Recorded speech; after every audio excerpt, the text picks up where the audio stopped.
چھوٹی چڑیا مزے سے درخت پر بیٹھ کے جنگل میں ادھر ادھر کے نظارے کر رہی تھی۔ وہ آج اکیلی تھی کیونکہ اس کی ماں کسی کام سے دوسرے جنگل گئی ہوئی تھی۔ اس کو شرارت کا موقع مل گیا تھا۔ وہ کبھی ایک ڈالی سے دوسری ڈالی کی طرف جاتی تو کبھی آسمان پہ اڑتے ہوئے پرندوں کے ساتھ اڑنے لگتی۔ وہ بہت خوش تھی۔ اسے آج جنگل بہت خوبصورت لگ رہا تھا۔ اسے پہلی دفعہ اس طرح سے جنگل کی سیر کی تھی کیونکہ اس کی ماں اس کو کہیں نہیں جانے دیتی تھی۔ وہ اڑ کر ایک الو کے پاس آ کر بیٹھ گئی۔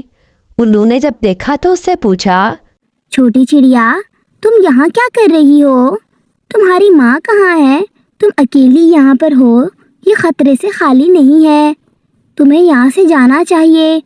یہ جنگل جتنا دکھنے میں خوبصورت ہے اس سے کہیں زیادہ خطرناک ہے، تم واپس چلے جاؤ۔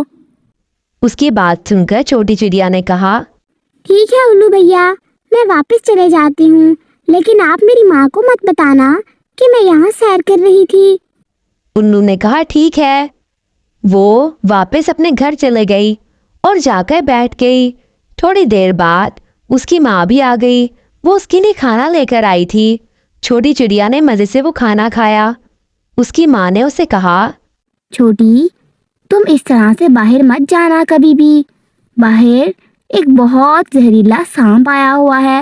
میں نے پرندوں سے سنا ہے کہ وہ زہریلا سانپ بہت سارے پرندوں کو اب تک مار چکا ہے، مجھے اس سے بہت ڈر لگتا ہے، تم مجھے بتائے بغیر کبھی بھی اس طرح سے باہر نہیں جانا۔ چھوٹی چڑیا نے ہاں میں سر ہلا دیا۔ اس کی ماں اگلے دن پھر اس کے لیے کھانا لینے کے لیے گئی۔ وہ کھانا لینے کے لیے جیسے ہی گئی تو پیچھے سے چھوٹی چڑیا کو پھر سے شرارت سوجی۔ اس نے کہا، ماں کو تو پتہ ہی نہیں ہے، وہ تو ایسے ہی ڈرتی رہتی ہے، میں آج پھر جنگل کی سیر کر کے آؤں گی۔ چھوٹی چڑیا نے ایسا ہی کیا۔ وہ گھر سے نکل گئی اور جا کر ایک درخت پر بیٹھ گئی۔ وہ مزے سے وہاں بیٹھی ہوئی تھی، اس چیز سے بے خبر کہ اسی درخت پر وہ زہریلا سانپ تھا۔ سانپ نے جیسے ہی اس کو دیکھا وہ اس کی طرف آیا اور آ کر اس کے زور سے پیر پر کاٹ دیا۔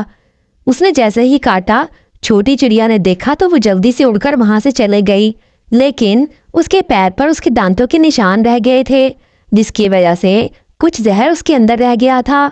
چڑیا بہت ڈر گئی تھی۔ وہ جلدی سے اڑ کر اپنے گھر گئی۔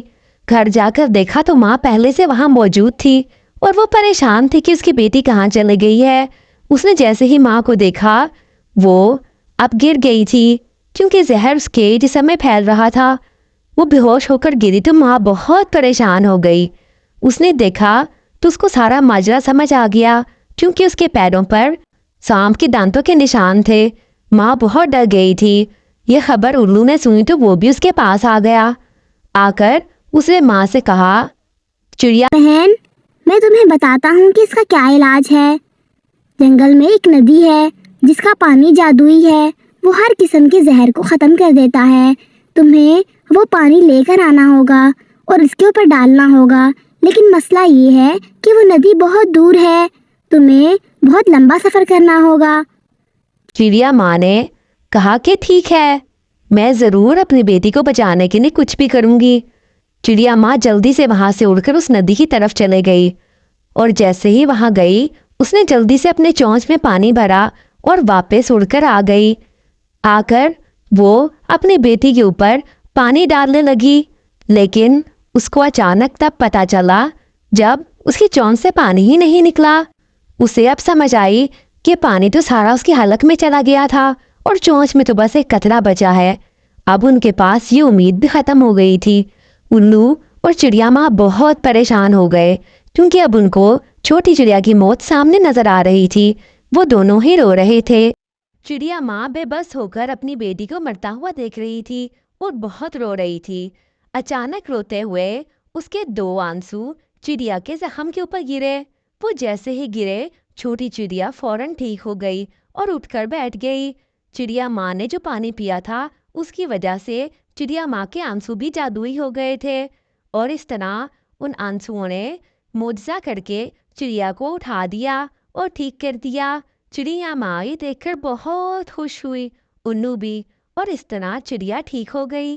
اگر آپ کو یہ ویڈیو پسند آئی ہے تو ویڈیو کو لائک اور چینل کو سبسکرائب کیجیے تاکہ آپ کو روز اس طرح کی نئی نئی اور مزیدار سٹوریز دیکھنے کو ملتی رہیں۔